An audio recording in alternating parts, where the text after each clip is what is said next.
You're listening to the Listenup Show podcast, show 034. Today, we're talking with Fintech entrepreneur, founder, and CEO of Vestwell, who sold Folio Dynamics 2 years ago for $199 million, Aaron Schumm. Listen up, trusted friends. It's your business, it's your family, it's your life. Now let's get started. Hey everybody, Mitchell Chadrow here. Welcome to the Listenup Show podcast. If this is your first time listening, then thanks for stopping by. The Listen Up Show podcast is produced several times per week for your entertainment, and show notes are found at mitchellchadrow.com/show034. Come back often and feel free to add the podcast to your favorite RSS feed or iTunes. Please sign up to my email list for the latest special offers exclusively for our Listen Up Show Startup Entrepreneur podcast audience and at mitchellchadrow.com/sign-up. You can also follow me on Twitter at Mitchell Chadrow and Facebook.com/listenupshow. All links are in the show notes. Now, let's get into the show. We're here today with Aaron Schumm on this show 034. So welcome, Aaron. How are you this morning? I'm doing great. I appreciate you having me here. Hopefully it's not too cold with everyone else, all the listeners out there. Yeah, well, I'll tell you, in the Philadelphia area here, it's snowing here this morning. So, but anyway, we're really excited to have you. There's a lot to cover, so I'm just going to jump right in here. Now, you're an accomplished entrepreneur. You're a leader with a proven record. So what's the one best piece of business advice you've ever received? The best piece of business advice I've ever received is probably to truly believe in what you're doing. I never looked at myself as an entrepreneur, as I guess has become increasingly popular over the last several years. But I, was passionate about a few things, and that's played out over the course of my career. But it's funny, I still don't really look at myself like an actual entrepreneur. I just look at someone who's trying to solve a problem that I'm passionate about. Yeah, that's really interesting because, a lot of the entrepreneurs out there, are trying to start up and they're trying to come up with those business ideas. And your main point here being is that you're trying to solve problems or issues that are out there and have passion about it. So that's kind of a neat take on where you're coming from. And yes, you do have a proven record, and we'll certainly get into that in a little bit. So how do you actually provide financial advisors with a modern platform which, of course, reduces their fees, it increases transparency, and it ensures compliance in a quickly shifting regulatory landscape like you're facing right now in the market that you're in?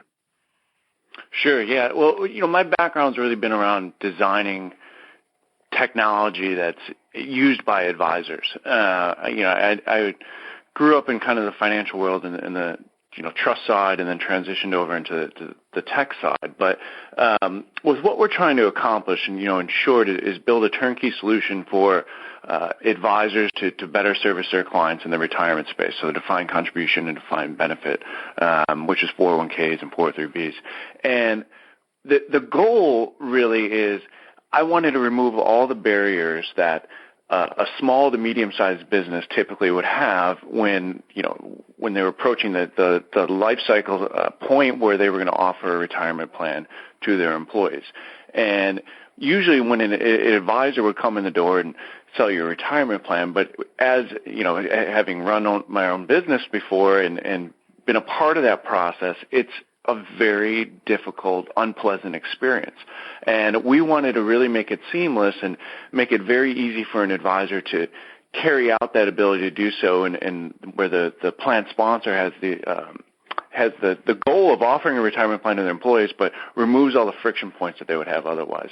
So what we did is we built a turnkey solution that effectively becomes a touch point for everyone in the equation, be it the financial advisor, the company owner, and the employees, and built it in a fashion that flows very quickly, very elegantly, and removes a lot of the noise and the things that make it risky and confusing to the user, which, in turn actually reduces the cost over time and allows people to save more money towards their retirement goal. So we step in and name ourselves as the entity responsible to do all of this, which is a little outside of the norm from the traditional offering. So we're helping from what they call the fiduciary standpoint in stepping into the equation a little further than most organizations would typically be comfortable doing.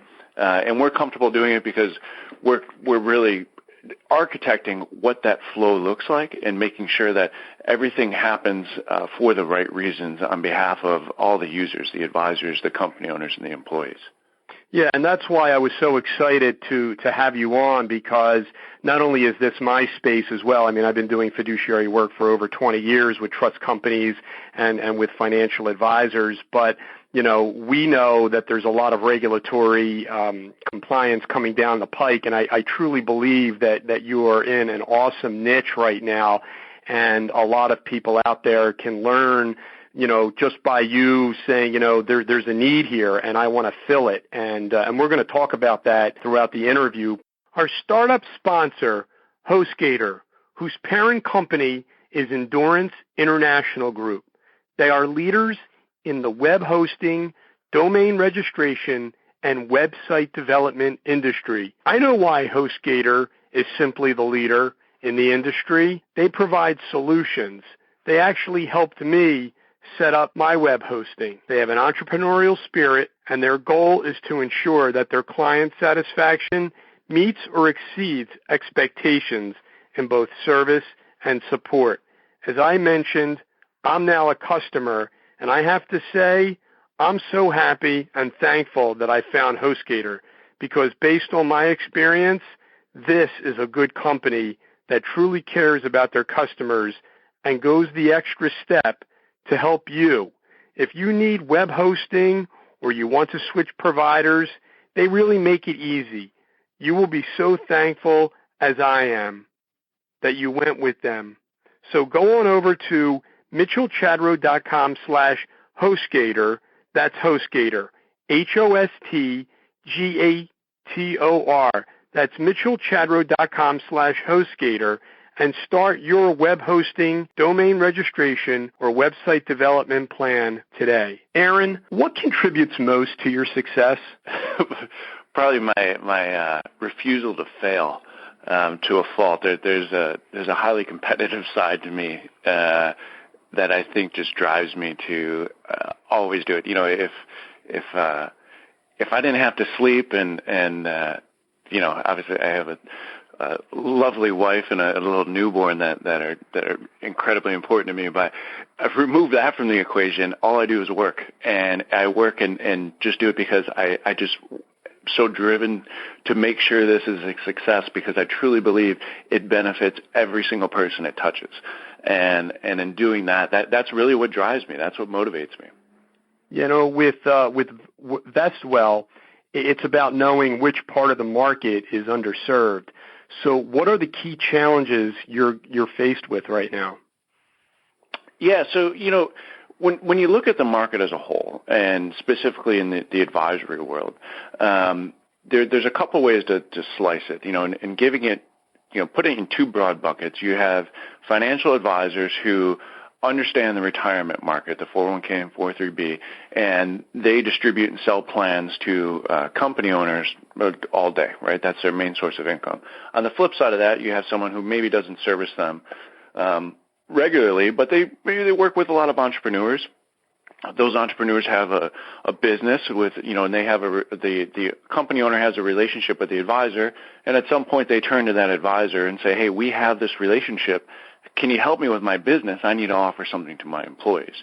Where we come into the equation is a lot of times those advisors, they want to service their clients, right? Obviously, that's what they're in the business of doing, and they want to do what's best for them, but it's not always as easily, done as it is said.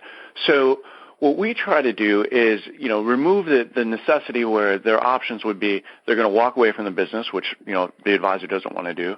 Option number two is they go take something off the shelf, maybe like a John Hancock or Fidelity or something like that, which are, very traditional plans. They've been very successful building those businesses, but for that small to medium-sized business owner, a lot of times those aren't a great fit. Meanwhile, they're risky for the company owner, and there's an expense that sometimes becomes a hurdle that company owner can't overcome. Option number 3 that advisor can sell is they can go find the different components that actually make a retirement program work in the world, which is, finding a record keeper, finding an administrator, a custodian, an executing broker, the investment products, and so on, and they piece together the solution, which is fine, but it becomes laborious for the financial advisor to manage over time and to work with that client, and can have an expense that comes with that as well.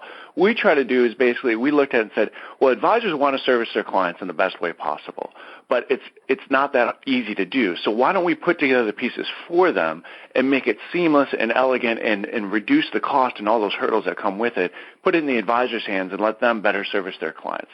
So that's the niche that we're really going after. And again, I was excited to have you on for a number of reasons, because I actually do believe that that's brilliant, and I do think that you are at the right time in the right place, and I think that that's part of being a good entrepreneur.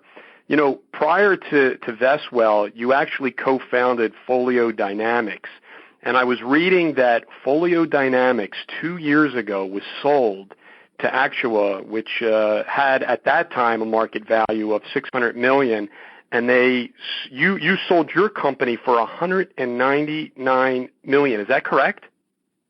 Correct. Yes. So, What was your payday? It was okay. I'll tell you this. It's when we started Folio, and I love, incredibly proud of that business, and where those guys have continued to take it. It's a great offering that has been put together there. But when we raised money with that, we raised it during the market crash in 2008. So as you can imagine, it was more difficult to get money in the financial sector than one would hope. But we all made a couple dollars, and it afforded me the opportunity to go after this side again. I don't know if I'm a glutton for punishment or what my driver would be there, but I said, right. I love the wealth side. The wealth side's great, but Folio is, it's running on rails, and they're going to continue to be very successful. And I said, I really see an underserved market in the retirement side, so I worked out a situation where I was able to go after that and slide away from the Folio side of the equation. Now, obviously, you had a number of investors. You had a few, I guess, other co-founders, and of course, you have to pay Uncle S a few dollars for taxes. But short of that,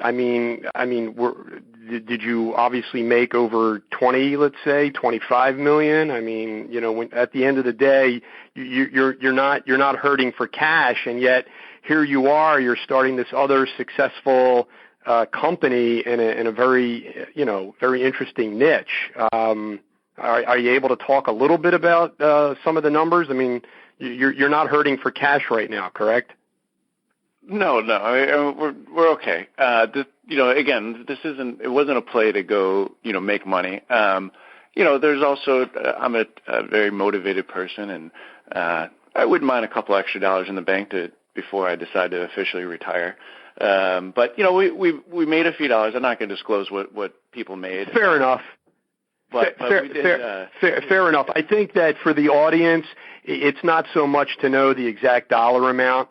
It's more that people are not only interested in what the entrepreneur does, but I think that, people go into business for a whole lot of different reasons. They have a whole lot of different motivations.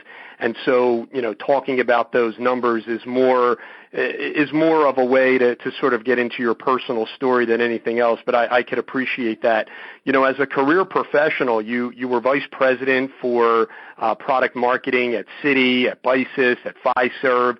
So how did you actually make that shift? I almost look at that as being like a career professional. You're kind of in that bucket, and you say, you know what, I want to kind of go out, I want to leap out, and I sort of want to do my own thing. So how do you, because there's a lot of people out there who are basically in the same way. I mean, I'm sure you were earning a pretty decent wage when you were at Citi at that point. And what was the catalyst, or how did you actually make that shift? Yeah, so it's a funny story. So when we were at CheckFree Fiserv back in the early 2000s, I ran a product called MSP, Multi-Strategy Portfolios, which became UMA, the Unified Managed Account World, which is sure. Very prevalent in the wealth side. Yep, very familiar. I ran the product side there, and it was funny because I moved to New York. I was in the trust side on the ERISA side of the equation doing pension analysis, and I moved to New York with the aspiration of becoming an investment manager. And I moved to New York, didn't have a job, was talking to people, and they're like, yeah, you need to know this program called APL, and you learn that, you come and, we'll give you a job, but because it was a very cumbersome platform, way back when it was old DOS blue screen type platform. So the company that built it hired me as a product person. So I was like, great, I'm going to learn this, and then I'm going to go into the investment side. Well, fast forward, I got sucked into the tech side, without knowing the tech side, which I think actually played to my advantage because I just looked at things kind of wide-eyed and was like, hey, what if we do this, and what if we do this? And CheckFree was incredibly supportive, or Fiserv, I should call them now. And they just said, that's great idea. Here's a couple developers. Go figure it out. So fast forward a few years, that became the UMA world that is out there today. And my boss at the time, who ran all of the different product segments, he and I were sitting around. My last day, I actually got burnt out, and I quit Fiserv, and I was in grad school, and was just like, listen, I'm sleeping, on average about 2.5 hours a night for a couple of years. I just couldn't physically do it anymore. God. So I left, and my last day, he and I literally, true story, we were having a beer, and we drew up the concept of Folio Dynamics on a bar napkin. Oh my gosh.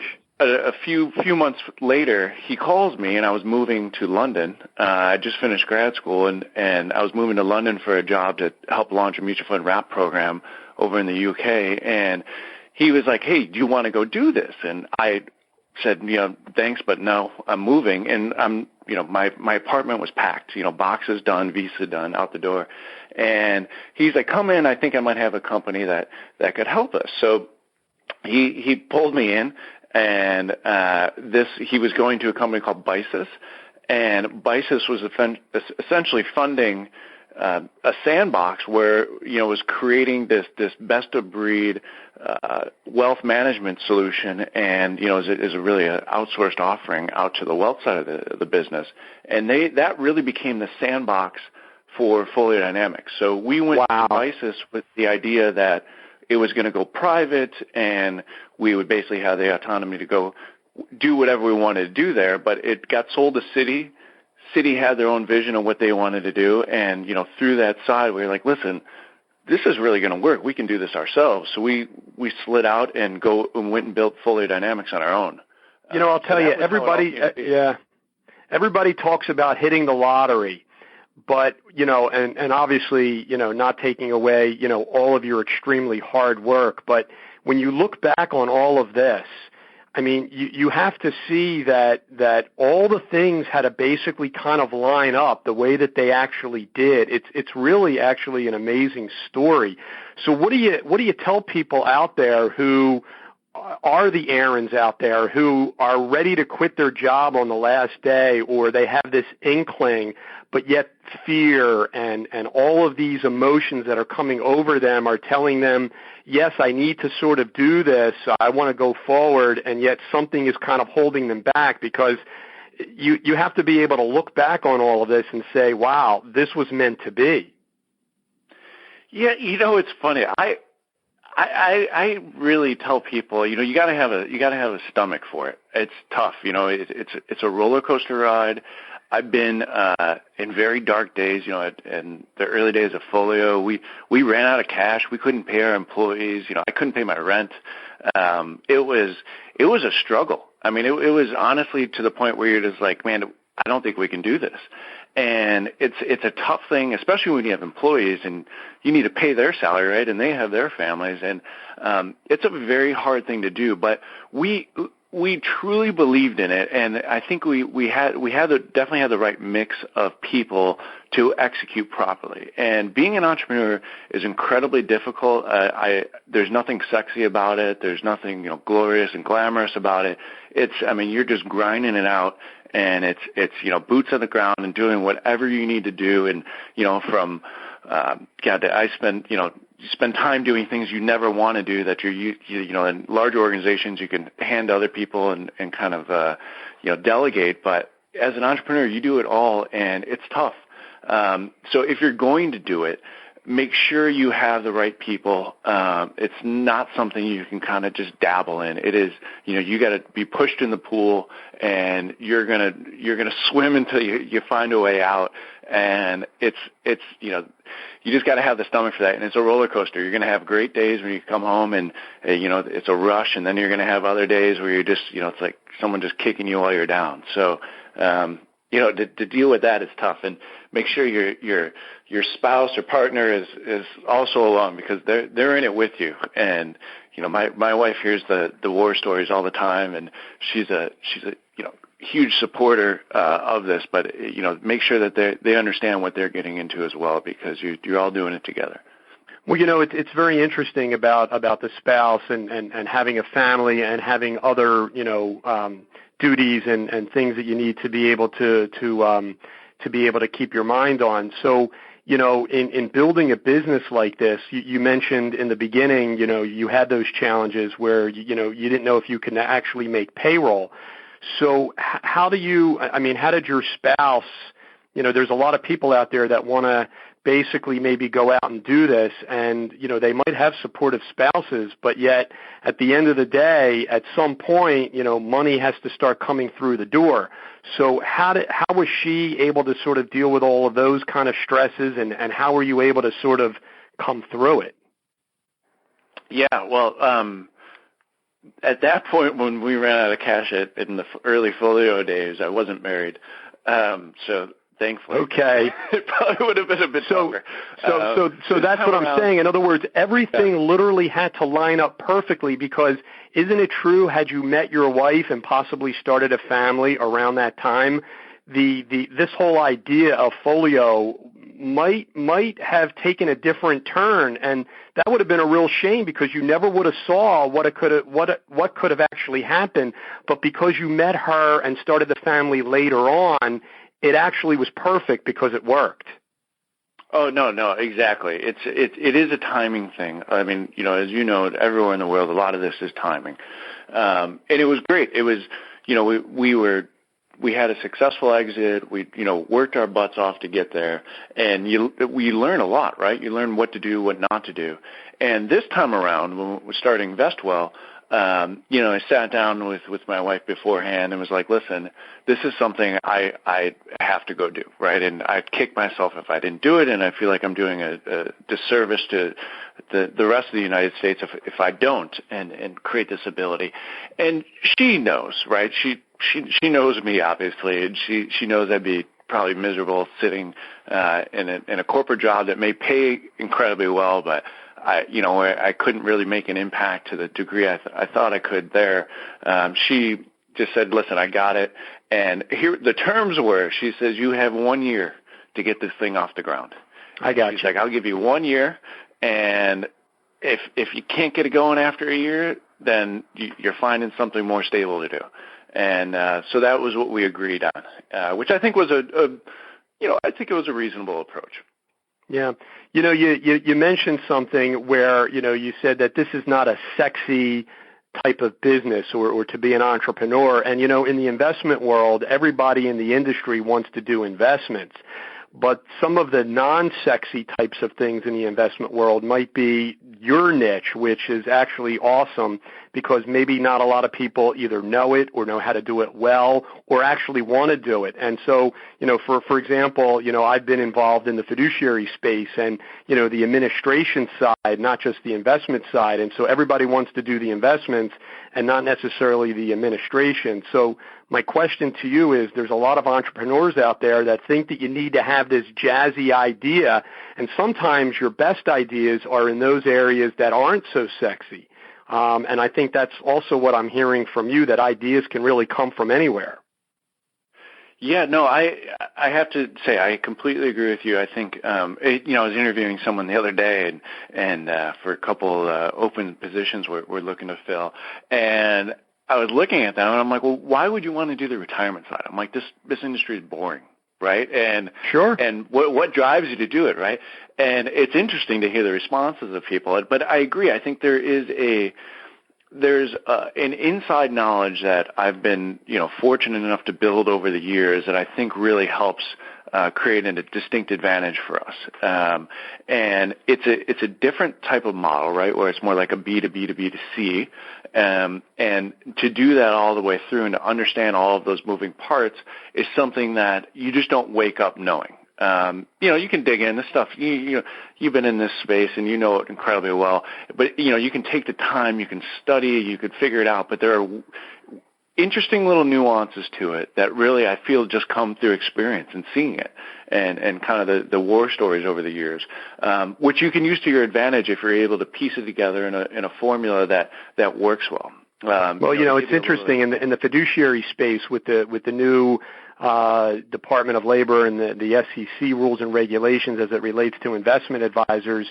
The trust business, we've always been under the fiduciary rules. So to me, I've always known that world, and it's just a matter of now I think that the advisor industry is sort of catching up and is going to have to do that. And I think that's where the idea lies that you can fill that void, and I think that's wonderful. You're on several boards. Can you tell us about your involvement, and tell us about how you're actually able to balance all of this with family and everyday life? I mean, you're just incredibly busy. So how does one individual actually do all of this? It's exhausting. I'll tell you.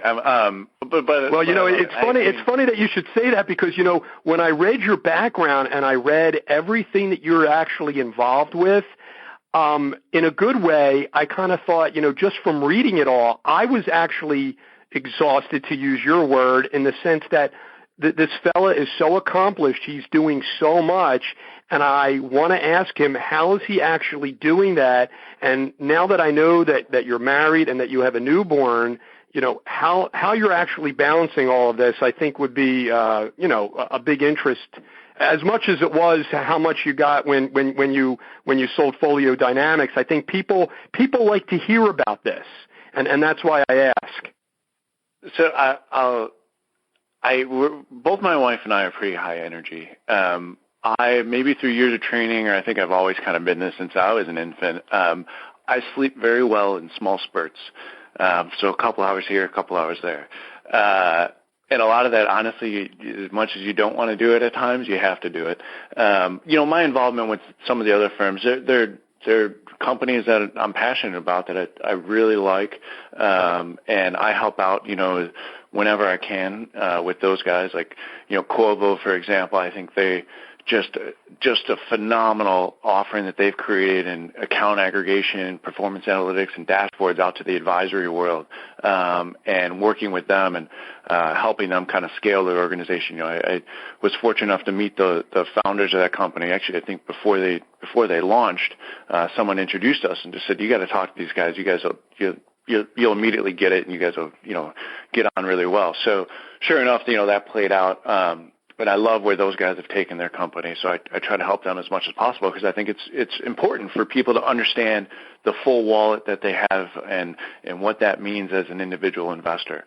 The other side of that is on the content marketing side with Vestwell, where they focus on the financial services industry, and they've just built this really cool little artificial intelligence platform for content marketing, so you can actually communicate with people in a way that is more receptive to the investor and engage in dialogues that allow them to understand more. So, they're all, I step in as much as I can. I would have to say, if I had one wish in this world, it would be that I could extend the days, like 36-hour days or something, and allow a bit more time to do things. But, you got to, over time and through maturity, you figure out what is really important and how to balance that. And it's easier said than done a lot of times, but the important things you make sure you're there for.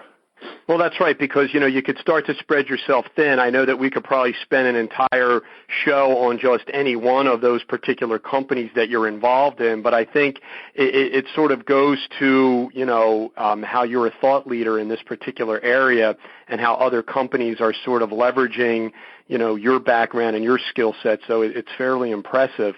Who are your main clients that you're targeting? So maybe just some larger, bigger buckets, and maybe what you're looking to do, over the next 5 to 7 to 10 years with the company. Just generally speaking, I think would also help us as well. Yeah. So who we target, we work through financial advisory firms. But they're not our client per se. We're just giving them tools to better service their clients. We're actually, our clients are the plan sponsors and the end employees. So we're primarily focused on that, but we work with the advisory channel because that's what we know best. So the independent, registered investment advisors, trust companies, could even be broker dealers too. We've strategically decided not to target that segment immediately, but I think over time we'll probably approach that. But working with those types of firms that want to retain their independence and do what's best for their clients and give them better solutions to do so, without having to worry about the fiduciary oversight that typically comes with a lot of this, as well as the overall cost that's associated with it. So would this also include, would it also include like robo-advisors, whether it be Betterment or Future Advisor, or new types of advisors in this particular space, as well as, BBR partners who, I've dealt with before, with the wealthy, ultra wealthy market? Yeah, it's a good question. So we're not a robo-advisor in that sense. We call it's automated technology with a human touch is what we like to say, because there are people there. There's a phone number if you wanted to call or email us or whatever, or chat with us. That is available through the platform. We take it a step further too, and I think there's slightly different types of plans. Where I look at some of the robo offerings, and I love what the robo guys do. Don't get me wrong. I think it's phenomenal. I think there's a great market for that, and they're servicing people that need it. But a lot of those plans are, new plans where these firms don't have any sort of 401k or 403b plan.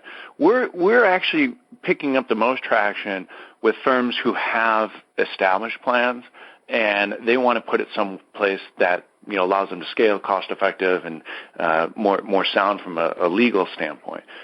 So our niche is really kind of like the $1 million to $20 million plan size. So I think it's a little different than some of the newer players that you see out there and who they're targeting. Sure, no, it's good, and again, you can't be all things to all people, and so. That question was more like, what is your niche? What is your area? Because, again, the market's big enough, to have, different players in different spaces. And, I think I have an idea as to, which niche you're actually in. In addition to business and family and life, there are people that obviously are involved in causes as well. Not that there's, room for so much other things in your life to be able to be doing, but you are passionate about other things that you care about. And what is your philosophy on that, and maybe just some quick groups that you've been involved in? Yeah, it's interesting. So growing up, I had incredibly lovely family and parents, and I was fortunate enough to be brought into, and I learned a lot, but frankly, my parents were very different, and I don't know if it's nature versus nurture. I was adopted at birth and just kind of built my own path through things. So I had to learn a lot on my own and fall down a lot and pick myself up. And I think that's really helped shape me quite a bit as an individual. And I try as much as possible to teach people whatever I can, even if it's just mistakes I've made along the way, like, hey, don't do this. So with that, I do as much as I can from charity aspect. I don't have a lot of time these days to do so, but that's, my next life. That's really what I want to focus on. But so I work with a buddy of mine started an organization called Stoked, which is really focused on giving inner city children the opportunity to, to fail and get up and do it again and learn how to be, mature young adults through there. So we take the kids skateboarding in the spring, surfing in the summer, and snowboarding in the winter. And it's so fun to watch these kids where they really don't know what to do and they've never been exposed to this, and to watch them fall down and get up and have the confidence to do it again. And you're not going to be perfect, but you're able to do it. And they've taken every child they've had has gotten admitted to college. So it's great to see these kids just kind of grow up right in front of you and get out there and hopefully don't make some of the mistakes that all of us made along the way. Well, I did have an opportunity to go on, and that's actually stoked.org, and we're going to have links back to the show notes of everything that we spoke about, and it really appears to be a really, really wonderful organization with a great mission, and it's just wonderful to see someone who's so accomplished like you in business saying, you know what, I'd like to be able to give back, and I think that says a lot about you as well. Audible, an Amazon company, sponsors our Fast Pitch. We learn our guests' favorite books and my favorites at Mitchell's Book Club back at mitchellchadrow.com. With Audible, you can listen up to your books while you're on the go by going over to mitchellchadrow.com/audible. That's AUDIBLE, mitchellchadrow.com/audible. Start your free 30-day trial. Listeners of the Listen Up show get one free audiobook download. If you don't like your book, they'll exchange it for you. You can cancel at any time. Your books are yours to keep. You can choose from over 180,000 bestsellers, new releases, classics, and more. I recommend The Last Lecture by Randy Posh. Dream, be inspired, listen up, and get a lot of wisdom from those audiobooks. Again, at mitchellchadrow.com/audible. Aaron, these are just some fast questions. If you can give us, quick answers, and it gives us a little bit more insight as to you as a person. Can you tell us whether it be a business book, a family book, or just an inspirational book that you can recommend to the audience? Well, my favorite book is A Brief History of Time, just because I love the physics aspect. But there's so many books out there. Politics, I love any political books. I thought Money, Power, Politics with Bloomberg was a very interesting read. But I wouldn't say I'm an inspirational reader per se. I like to take information, absorb it, and find a way that it relates to my life. It is really how I read. It's all nonfiction and all just things that I can maybe relate somehow to myself. Sure. How about a quote? And I know that you said that you're not into like that inspirational stuff, but again, a lot of times quotes are powerful, and they could be a mantra that you basically say to yourself, or something that is pithy that people out there can sort of, gravitate towards and just kind of remember as they're kind of going through being an entrepreneur or trying to start up. Yeah, well, these are all derivatives of things that people have said over time, but kind of the three things I live by are, always put yourself in the other person's shoes. And, if you can do that, I think it allows you to take in with a wider perspective what you're trying to accomplish. So I always try to put myself in the other person's shoes. So put yourself in the other person's shoes. Put yourself in the other person's shoes, and things could always be worse. It can always be a lot worse. Okay. And you are where you are because you need to be there right now. I like that one. That last one was really good. Something impactful, purposeful that you actually purchased for under $100, but it made the most impact to you? A laptop charger. There you go. It's more of a practical type of question. It's a fun question, but it lets our entrepreneurs and our people out there in the audience know that sometimes the best things in life don't have to cost a whole lot of money to sort of, be very impactful, and it teaches them to be sort of resourceful. And a lot of our startups obviously have to be at least, early on in the startup phase. How about a fun fact about you that maybe not a lot of people know about, but would sort of give them some additional insight as to who Aaron actually is? Yeah, and I kind of briefly mentioned earlier, I was adopted at birth. As was my sister, and my brother was not. And I think that has really shaped me in a lot of ways, for better or worse, and help, create who I am. So, yeah, I feel incredibly fortunate to have been adopted and be raised by, great parents. And Aaron, maybe sometime in the future we'll have you back on, because we could probably spend an entire interview just on that one subject alone. A fun fact that I actually found about you, and I don't know if you would consider it fun, but I really love the creativity in the name and just kind of doing this and then moving into the space that you're now in. But it says here that you were the CEO and co-founder and writer and producer of Red Flavored Records. I love that name. And we never really found out, you had it for several years and then maybe something happened, but I just thought that was kind of neat about you. Oh, yes, that's a whole another story. A buddy and I had this grand aspirate. We were DJing a lot, and it was, again, just a passion that kind of became a job. And we're like, hey, we should just start a record label.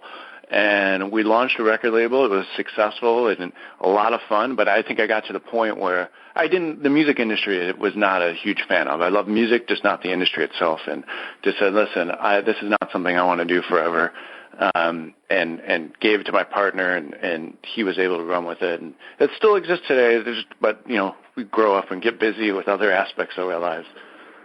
Mm-hmm. Before we jump into our last round here, the wrap-up round, can you tell us, just generally speaking, because I think it's interesting for other business people out there or other, startup entrepreneurs to think about not only starting up, but I just had a pre-interview with another guest, and we talked about scaling up. And so, getting people to think not only basically thinking good to great. So how do you actually design and build a scalable business or solution, maybe some of the strategies across all these multiple industries and channels that you can sort of impart some extra wisdom as we wrap up here, that you can impart on the audience? Sure, yeah. It's very easy to get distracted. And there's a lot you could do, and when you see it and things are going and you're like, hey, we could do this, and we could do this, and we could do this, you really have to stay focused, almost this kind of myopic view of what you're trying to accomplish. And the other things will come over time, but you really have to be strategic as to what those steps are going to be. And make sure you have, several steps ahead thought out. And don't be reactive. Always be thoughtful and think about how this is going to impact other aspects of your business. And to do that will take you to scale. But just kind of, if you think about the whole world and what you're trying to solve, and then you saw the intersection points across that, and to design something that can service across all of those intersection points. You don't have to do them all right now, but know that maybe a couple steps out you're going to have to do that. That will help you scale as an organization. I hope people in the audience actually go back and play that a few extra times. I know I'm going to, because that is so meaningful and so thoughtful that was really, really powerful advice.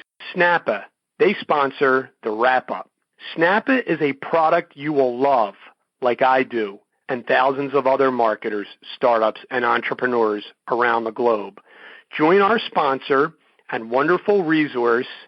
Add it to your personal or business program. As a Snappa user, you'll be hooked for life and a happy customer.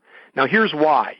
Snappa is the fastest way for you to create graphics, and you want it to be incredibly easy to whip up graphics for your social media, blogs, ads, and more without the need for Photoshop or the help of having to hire your own graphic designer. Here are just a few highlights of what Snappa has to offer you, my trusted friends and loyal listeners. 1, they provide a fully featured graphic editor that's incredibly easy to use. 2, a stunning library of HD photos, graphics, and font. 3, professional quality templates already created for you by the Snappa team, and you are fully taking advantage of their own in-house designers. 4, now this is one big, huge advantage. It magically resizes your best graphics in just 2 clicks. 5, save and organize your designs into folders. And 6, schedule and share your graphics instantly on social media. Snappa, a resource. Head on over to mitchellchadro.com/Snappa. That's SNAPPA. Again, that's mitchellchadro.com/Snappa, and start your plan today. Aaron, can you give us 3 main takeaways? You've given us so much great advice and things to think about, but just 3 main points, 3 main takeaways that the audience can sort of think about as we wrap up here at the end of the show. Yeah, Number one would be, be thoughtful in what you do. Make sure it impacts people in a positive way. There's a lot of noise out there, and I don't think we've done our service as citizens of the world unless we've tried to make it a little bit better. So be thoughtful about what you do and how that works. It plays out over Number 2? the world. Number 2, be passionate.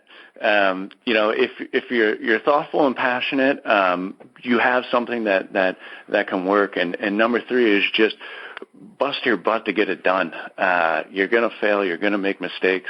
It's okay. Just hopefully they're not too big of mistakes, but just pick yourself up and keep plugging away. And if you're thoughtful and passionate and you're working hard at it, you will be successful. It won't be easy, but you can do it. There you go. And how can people stay in touch? Because everybody wants to follow the progress of Vestwell, and they want to see, how you're doing, and we want to be as supportive as we can be as you continue to scale up this business. Yeah, I'm easy to track down, always available. Like I said, I love helping people. Twitter, this is AaronSchumm.com. And LinkedIn's always a good one, or you can just email me at aaron@vestwell.com. Any of those, I'm tied to my phone and computer at all hours. Aaron, I have really thoroughly enjoyed this interview. I mean, you're just an incredible person, and you're really in a very interesting niche, and you've done a lot of wonderful things that I believe that people can really learn from, for themselves in business. And your story about how you're able to balance all of that is certainly incredible. So again, we want to thank you here on the Listen Up show, the Startup Entrepreneur podcast, and we want to thank you. And please stay in touch. We really had a great time. Yes, thank you as well. I really appreciate it, and this was enjoyable for me as well. Hey, you take care. Good talking with you. Bye-bye now. Thank you. You too. Take care. Bye-bye. If you have enjoyed the Listen Up show and Startup podcast, consider recommending it to others. My listeners are looking for those special resources to help start up a business, generate ideas for family and life, or to help them gain employment until they start up. So join other trusted friends of the Listen Up show, the Mitchell Chadro podcast, and join my email list now at mitchellchadro.com. Learn the lessons, resources, and tools provided for training, education, and to learn the startup system. As a thank you, I'll send you an outline for the Startup Entrepreneur and the ebook, 30 Tools and Resources to Start Up, just for joining today. It's great whether you're using it for business, family, or life. So grab it today, and guess what? Hostgator and Snappa are on that list. If you have been a regular listener of the Listen Up show, we thank you so much for all your support, and please consider giving us a written review on iTunes. It really does help encourage, inspire, and motivate others to start up and allows them to also find the resources, advice, and help they need as well. Listen up, trusted friends. It's your business, it's your family,